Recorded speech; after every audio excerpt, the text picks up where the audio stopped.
Hello everyone. I think I am a minute or two early, so I'm just going to hold off.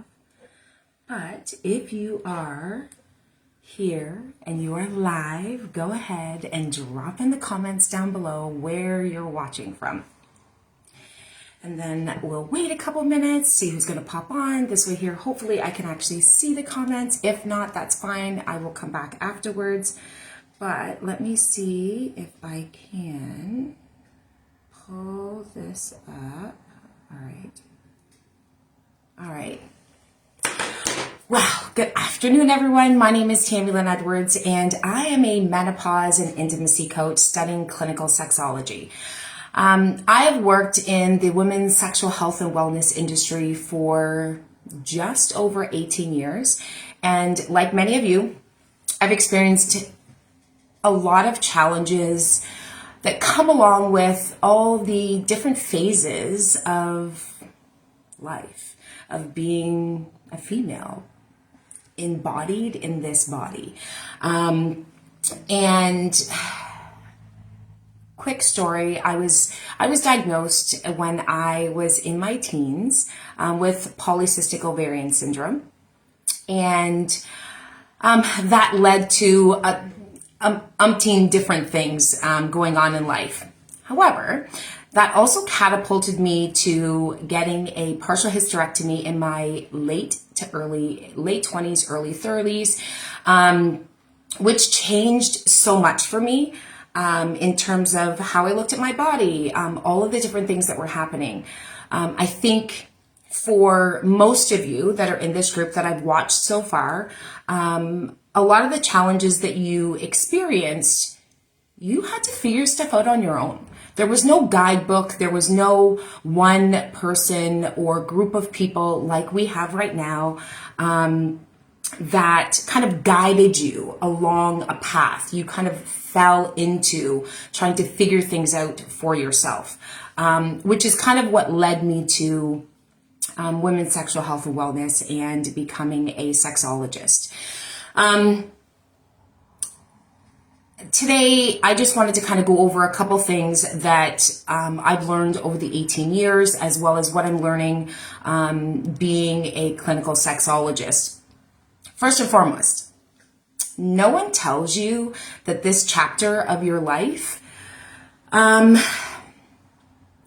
actually be one of the most freeing, embodied, exciting times of your life. When you're supported, informed, and you give yourself permission to do life differently. So first and foremost, we're going to jump into a couple myths to bust. As mentioned, your sex life is over after menopause.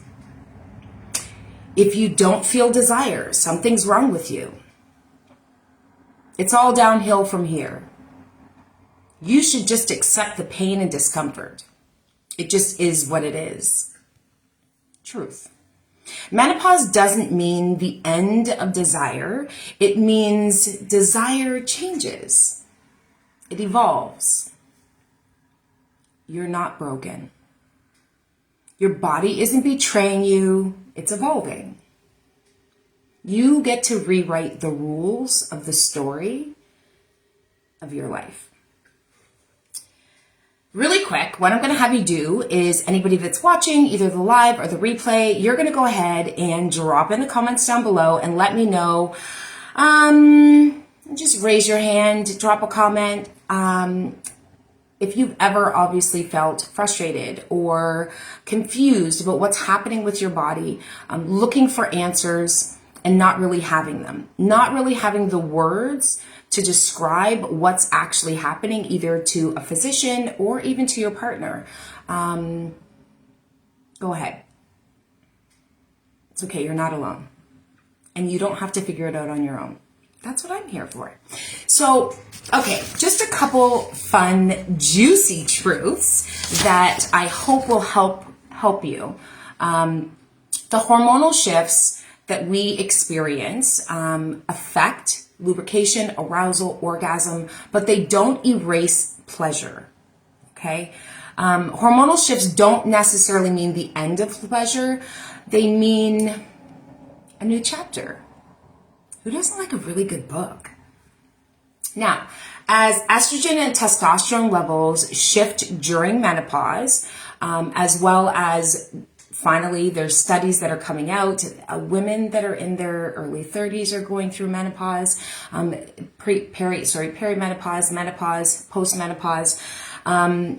Those changes in libido, arousal, sensitivity can occur. They don't occur for everyone, but they can occur. Estrogen plays a key role in vaginal lubrication, blood flow, and overall comfort, while testosterone supports desire and arousal. When these hormones decline, some women experience a lower libido, vaginal dryness, or changes in orgasm intensity. And a lot of times that vaginal dryness can become excruciatingly painful. Those pain signals are sent to the brain, which then turns off an aspect of your brain that says sex is painful, I don't want sex.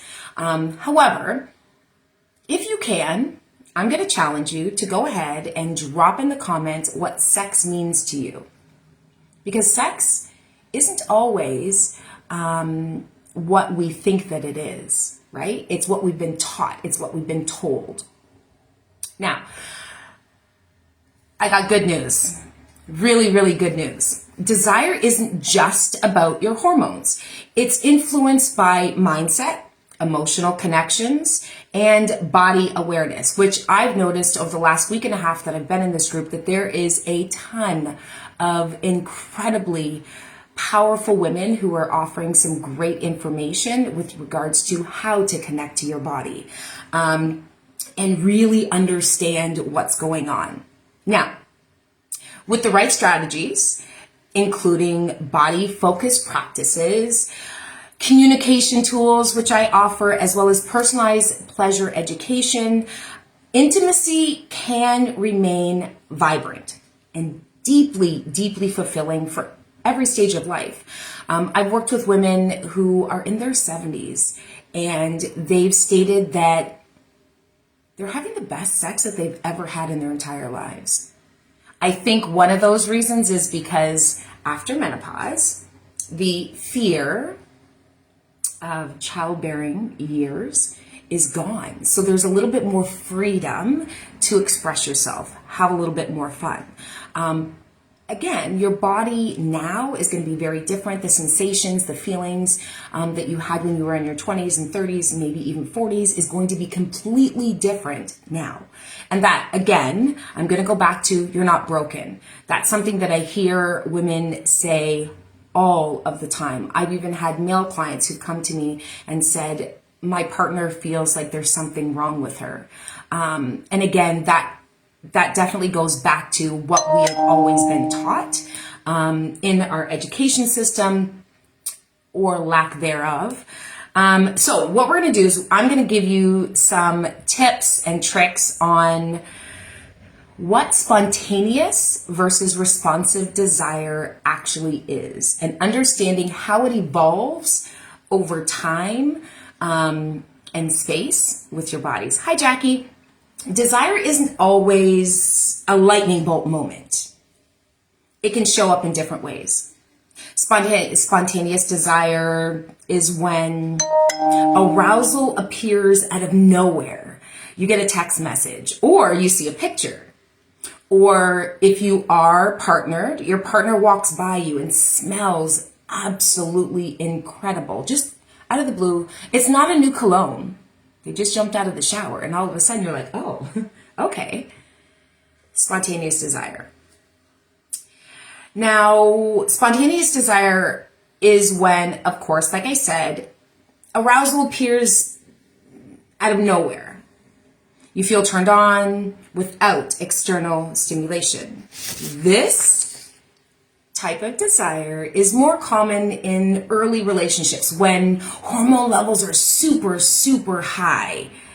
Remember that time that you met your partner, or we can go back as far as high school. You saw somebody And all of a sudden you're like, oh, okay, something feels a little different. I really don't know what that is. Now, responsive desire. So responsive desire is, on the other hand, it awakens a stimulation from a sensual touch.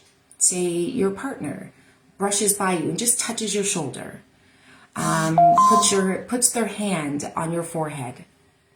Or if you're solo, you're riding solo, you just jumped out of the shower and you've, hydrated your body. You've now put on a new piece of pajamas, lingerie, whatever that it is. The way that material touched your body sent a responsive desire. Your body is now responding to what you felt.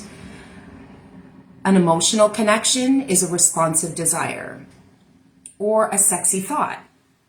It often becomes more dominant as relationships mature, hormones shift, and gets a little, life gets a little bit busier. However, that responsive desire, it's there.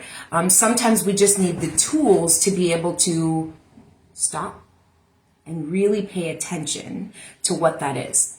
So many people assume that spontaneous desire is the right way. You feel turned on. But the truth is, responsive desire is just as valid and fulfilling as spontaneous desire.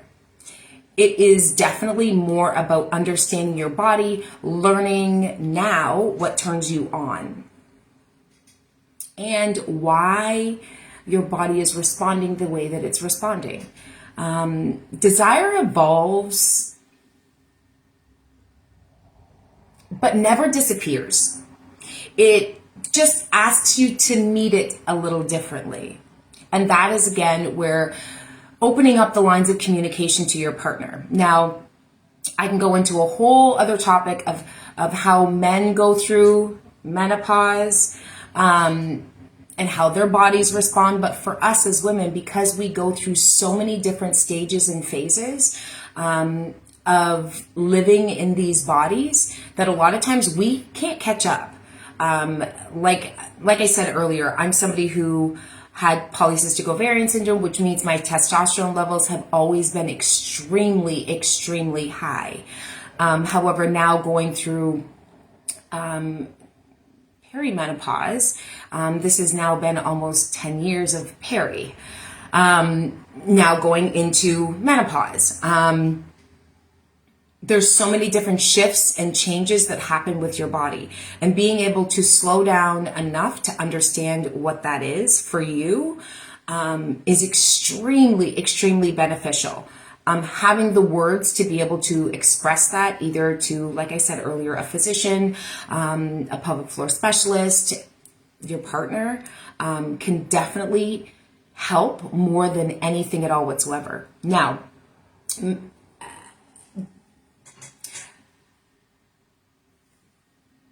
looking through this group, there's a lot of tools, different practices that support understanding your body, and really kind of becoming a little bit more in tune, and having a support system to be able to communicate those wants, those needs, those desires. Many of us gain confidence around other strong women. We gain confidence in knowledge. We gain confidence in understanding. I believe that this stage and phase of our lives is where that clarity, confidence, and no BS approach to intimacy needs to be at the forefront. You become a little bit more connected to what you actually want, more than you have ever been in your entire life. You're able to express those wants, those needs, those desires, maybe to yourself in a journal, or to your partner. This is also prime time for if you are in a relationship, prime time for a relationship renewal. or some solo discovery. Now, you can use bedroom accessories, you can use vaginal moisturizers, lubrications, all of those things. But that's where having those conversations with a healthcare professional or with a therapist, a coach, and with your partner, where that's going to become extremely, extremely beneficial. Menopause doesn't shut you down, as you all know, because there's over 700 women that are in this group. Menopause does not shut you down. I feel like it kind of gives us an extra little boost to kick things up a notch. I just want to be here to give you permission to get clear about what you want and what turns you on. Now, that also doesn't necessarily mean that you need to jump into bondage. You need to jump into sadomasochism. You need to jump into all of these different things at all whatsoever. What I'm saying is give yourself permission to really explore what it means to be in the body that you're currently in. Clitoral stimulation, vaginal stimulation, vulva stimulation is going to help to keep that blood flow so that there is no atrophy. And that's where using a really good vaginal based lubrication is going to be extremely, extremely beneficial for you. Then you also want to kind of try some new practices. Reclaiming your pleasure. Feeling at home in your skin. And like I said earlier, having those open, honest conversations about intimacy is extremely beneficial. So what I want you to do before I come to a close, because I only have a couple minutes left, what I want you to do is I want you to drop in the comments, what does intimacy mean to you? So I'll wait a couple minutes. So you want to go ahead and write what intimacy means to you. Because again, intimacy means so many different things to so many different people. And once you understand what intimacy means to you, can you then explain or express that to your partner if you are partnered? If you're solo, this is the most incredible time to really, really dive in and understand how your body works now. I want you to wake up feeling sexy and whole and free, and not because someone else gave you permission, but because you gave yourself permission. So, with that being said, I want to go ahead and just let everybody know. Thank you so much for allowing me to kind of jump in here. This is the first time that I've ever done one of these live. Generally, I'm live in front of people, so it's a very different experience. But go ahead, drop in the comments down below, free guide. I'm going to go ahead and send you my Reignite Your Sensual Self guide. It's going to give you some walkthroughs, some truths, some facts. There are some incredible, incredible books that I'm going to suggest as well, that if you're solo, it will take you on a ride. If you are partnered, I have a book that is specifically for partners, partners with penises. And then there's a couple other things that I've put together for you that I hope will truly, truly help you move through this phase and enjoy the process. Enjoy this process.